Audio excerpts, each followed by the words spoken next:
넷플릭스 다큐멘터리 체념증후군의 기록 웨비나 발표를 맡은 지준이고, 이제 같이 계신 분은 임지수님이라고 합니다. 넘겨주세요.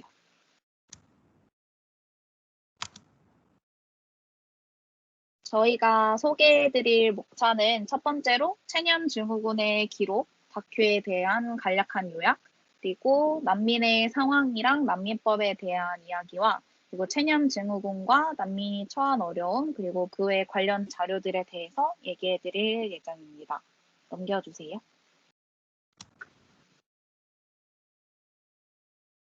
넘겨주세요.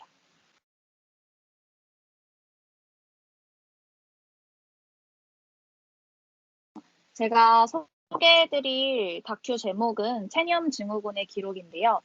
스웨덴에 거주하는 난민 아이들이 겪는 체념증후군에 대해 다룬 작품으로서 가족들을 약 6에서 7개월 동안 관찰을 해서 기록한 다큐멘터리입니다. 체념증후군이란 이제 아이들에게서 우울감이나 고립감을 나타내는 증후군으로 심한 경우에는 혼수 상태에 빠지기도 하는 무서운 질환인데 2000년대 초반부터 난민 아이들에게 생겨난 정신질환입니다. 다음으로 넘겨주세요.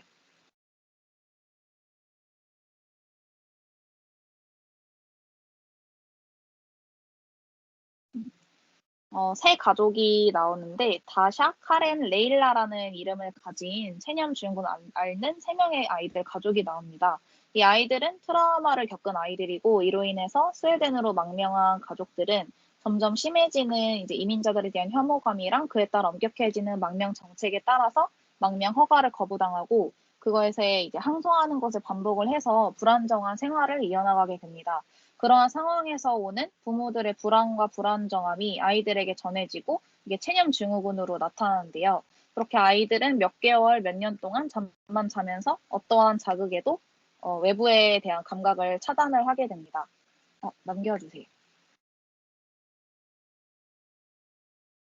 그리고 이런 아이들을 치료할 수 있는 것은 유일한 건 이제 안정성인데, 그래서 스웨덴 거주 허가 승인을 받은 다샤의 부모들이 다샤에게 허가 승인에 대한 문서를 직접 읽어주었고, 안정적인 상황에 있음을 신체적으로 그리고 심리적으로 많이 표현을 해줬습니다. 그로 인해서 다샤는 1년 만에 체념 증후군에서 이제 깨어나게 됐습니다. 여기까지가 이제 다큐멘터리의 전반적인 간략한 내용이고, 평소 난민에 대해 관심이 있었던 분들은 40분밖에 되지 않으니까 가볍게 볼 만한 다큐라고 생각이 들고요.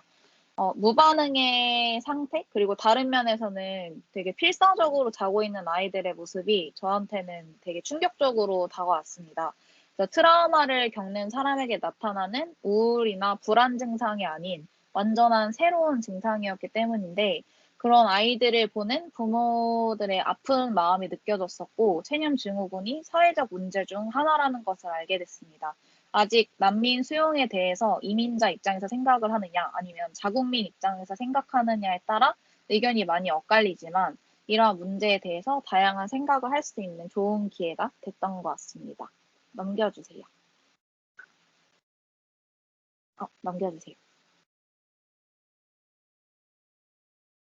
두 번째는 이제 저희 다큐멘터리에 나온 배경인 스웨덴하고 저희가 살고 있는 대한민국의 난민 현 상황과 난민법에 대해서 알아보았는데요. 이 사진을 한 번쯤 보셨을 거예요.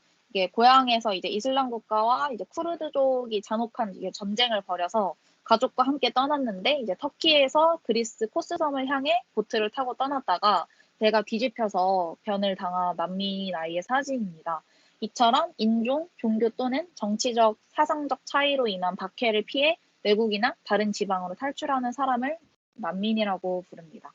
넘겨주세요. 복지와 인권을 중시해서 도덕 초강대국으로 불리면서 난민에 대한 개방적 태도를 보였던 스웨덴은 최근 들어서 반난민 정서가 확산되고 있는 추세입니다. 난민의 우호적이었던 스웨덴 사회 분위기가 돌변한 계기는 2015년 시리아, 아프가니스탄, 이라크 등에서 온 16만 명이 넘는 난민이 몰려오면서부터입니다. 유럽연합 통계 공약에 따르면 인구가 1,000만 명에 불과한 스웨덴이 인구당 가장 많은 난민을 수용하는 국가였습니다. 난민으로 인정이 되면 스웨덴 국민과 같은 수준의 복지를 누리게 되는데 이에 따라서 스웨덴 국민의 불만이 많이 고조됐었습니다. 넘겨주세요.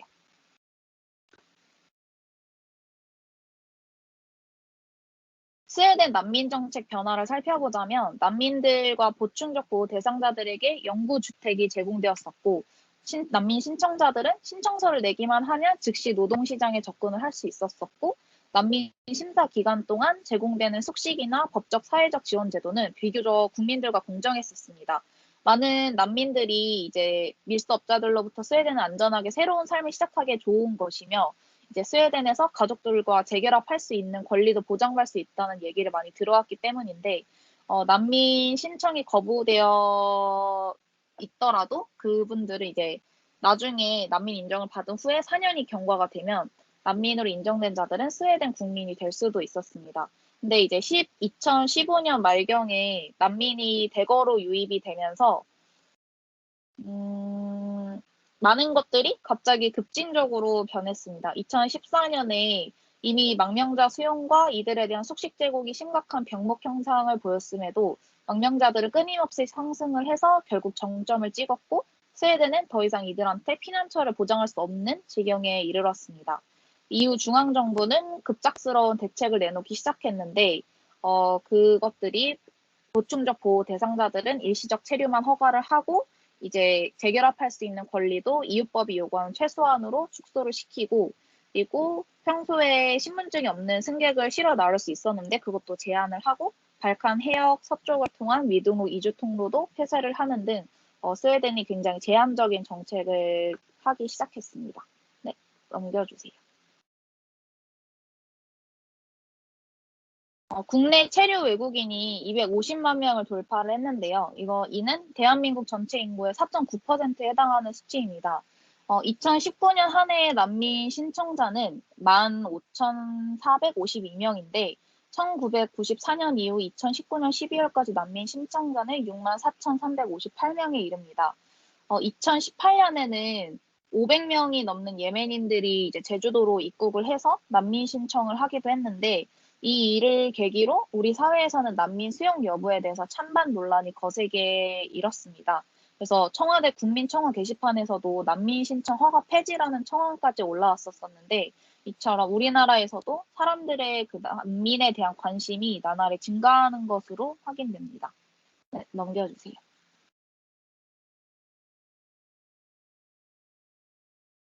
한국은 92년 난민 협약에 가입했지만 2001년에 비로소 최초로 난민을 인정을 해서 난민 협약 가입국이 되어 있었습니다. 본격적인 난민법 제정 움직임은 난민 정책 개선 모임이라는 NGO 네트워크 주도 하에 2006년부터 시작이 되었고요. 2009년에는 이제 황우여 의원 대표 발의로 해당 법안이 발의가 되었었고, 근데 국내 그 난민 인정률을 살펴보면 굉장히 낮은 수치를 보는 걸로 확인이 됩니다. 유엔 난민기구가 지난 1월 발표한 제주 예멘 난민 사태 이후 인식 변화 조사에 따르면 대한민국 성인 남녀 10명 중 5명은 난민 수용에 대해 여전히 부정적인 것으로 나타났습니다.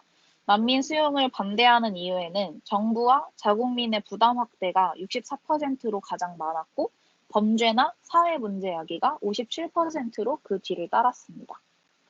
네, 넘겨주세요.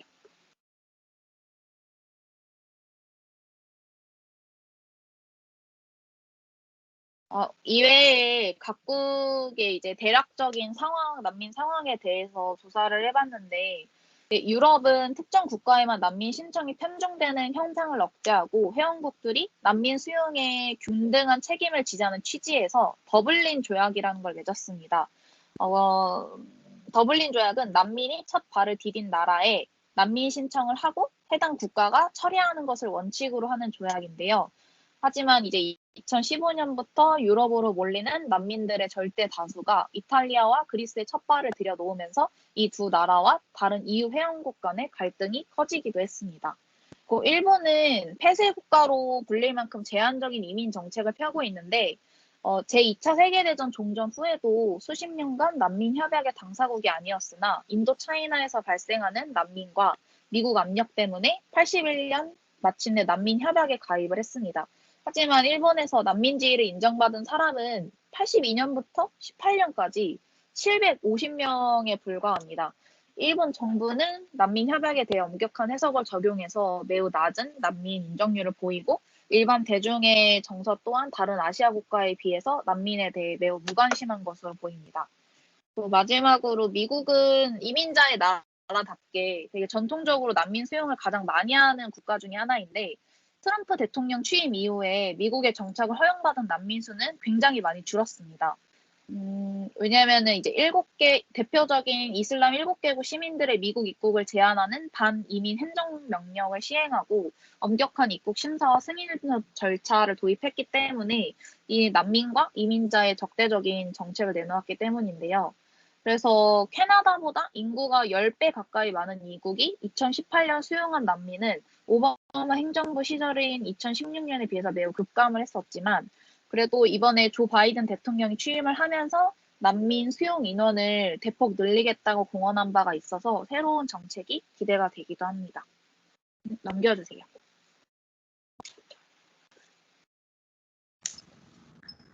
네, 다음으로 발표를 맡게 된 임지수입니다. 앞에서 소개해드린 체념 증후군을 조금 더 자세하게 알아보고 이 증후군 외에도 난민이 겪고 있는 어려움에 대해서 말씀드리겠습니다. 체념 증후군은 주로 어린아이나 청소년에게 발생합니다. 처음으로 보이는 증상으로 불안, 우울, 무기력증을 나타냅니다. 이후 정신이 혼미해져 걷기, 먹기, 말하기 등을 멈추어 깊은 잠에 빠지고 코에 튜브를 꽂은 채로 생활하게 됩니다. 또한 통증, 온도를 포함한 어떠한 감각 자극에도 반항하지 않습니다. 이 상태는 다큐에서 나온 아이들처럼 짧게는 몇 달, 길게는 몇 년까지도 지속되지만 난민 지위가 승인되는 등 생활 환경이 개선되면 다시 정상으로 돌아옵니다. 체념 증후군은 DSM-5 기준을 충족하는 정신과 질병으로 분류되어 있습니다. 네, 한 관련 논문에 흥미로운 내용이 있어서 소개해드리려고 하는데요. 이 연구는 아주 심한 증상을 보이는 아동 46명을 대상으로 하였습니다. 남자아이 평균 11.2세, 여자아이 평균 11.8세의 증상이 처음으로 나타났으며 증상이 심해져 정신 혼미까지 나타나는 데에 1년 정도 걸렸습니다. 남자아이는 주로 PTSD 증상 후에 그리고 여자아이는 우울증 증세를 보인 후 정신혼미가 진행되었다고 합니다. 네, 아래의 표는 아이들이 겪은 트라우마의 종류와 빈도에 대한 표입니다. 거의 모든 아이들이 본국에서 박해를 당했으며 대다수가 그들 스스로 폭력을 경험했거나 가까운 가족이 폭력, 강간, 살해당하는 것을 목격하였다고 합니다. 아직까지 질병의 정확한 원인은 밝혀지지 않았으며 왜 하필 스웨덴에서 많이 발생하는지에도 명확한 인과관계가 밝혀지지 않았습니다. 이는 우리나라의 화병과 유사하게 문화와 관련된 질병으로 보며 신경생물학적으로는 감당할 수 없을 만큼 큰 스트레스 때문에 개인 행동 시스템을 다운 레귤레이션 시키기 때문에 질병이 발생한다고 설명합니다. 특히나 아이들이 스웨덴어를 배워서 스스로 추방 우편을 읽은 후 부모에게 통역을 해주는 경우 해당 질병이 자주 생기는 것으로 밝혀졌습니다. 이제껏 새로운 나라에 적응하고 언어를 배웠을 텐데 고향으로 돌아갈 수 없다는 것과 도착한 나라에서도 받아들여지지 않을 수 있다는 불안감을 어린아이가 감당하기란 쉬운 일이 아닐 것입니다. 현재로서는 마땅한 치료도 없으며 스웨덴 의료 시스템의 지원을 받지만 부모가 집에서 보살피는 것이 최선의 그리고 지속 가능한 방법이라고 합니다. 그리고 지연형 긴장증으로 분류되는 경우에만 항불안제, 근육이완제 등으로 사용되는 벤조디아제핀 치료를 시도할 수는 있지만 근본적인 원인을 해소하지 못하기 때문에 이는 일시적인 치료에 불과할 뿐입니다. 네, 체념 증후군은 스웨덴에서만 발생하는 질병으로 여겨졌지만 최근 호주에서 근처 나우루 섬의 격리시설로 이송된 난민들에게서도 발생하고 있습니다. 하지만 여기는 시설이 열악하여 집중적이고 전문적인 치료를 받을 수 없어 더 심각한 문제로 부상하고 있습니다. 네, 난민 캠프에 거주하는 난민들은 체형 증후군 이외에도 다양한 질병에 취약한데요. 예를 들어 레바논에 재정착한 시리아 난민 가구의 절반 이상이 당뇨, 빈혈, 심혈관계 질환 등 비전염성 질환으로 고통받고 있다고 합니다. 결핵, 간염 등 전염병은 물론이고 말라리아 등의 기생충 매개 질병에 감염되면 혈액손실로 인해 빈혈, 영양식 약조가 생길 수 있습니다. 또한 불충분한 교육, 취업 기회 부족 등을 비롯한 정신건강 문제가 심각합니다. 이들의 정신건강 문제를 다루기 위해 영국 학자들은 2014년 Welcome, Accompaniment, Meditation, Befriending, Advocacy의 앞글자를 딴 완바 프로젝트를 제안했습니다. 또한 여성들은 생리대를 자주 교체해주지 못해 이로 인한 2차 감염이 빈발하며 월경에 대한 언급조차 금기시하는 문화 때문에 월경을 시작하는 어린 소녀들이 도움을 얻지 못하는 경우가 많습니다. 또 난민들은 코로나의 다른 지역보다 크게 피해를 받는데요. 깨끗한 식수와 위생시설이 부족하고 높은 인구 밀도로 인해 사회적 거리두기를 할 수 없어 코로나의 확산이 매우 빠르다고 합니다. 다음으로 난민과 관련해 함께 보시면 좋을 것 같은 영상들입니다. 스테이트리스는 자국 여성이 난민 수용소에 갇힌 실화에서 영감을 받아 호주의 난민 정책 문제를 알려주는 드라마입니다. 두 번째 휴먼 플로우는 대규모의 난민 이동 문제와 이것이 개인에게 미치는 영향에 대한 다큐멘터리입니다. 그리고 마지막으로 작년 초에 개봉하여 큰 파장을 불러일으켰던 영화 사마에게입니다. 전쟁 속에서 태어난 아이를 위해 카메라를 들어 전쟁의 참상을 기록하고 그 속의 따뜻함을 보여주는 영화입니다. 이외에도 난민 문제를 다룬 작품들이 많기 때문에 관심 있으신 분들은 찾아보시면 좋을 것 같습니다. 네, 지금까지 체념 증후군의 기록에 관한 발표를 마치겠습니다. 질문 있으신 분들은 편하게 말씀해 주시면 감사하겠습니다.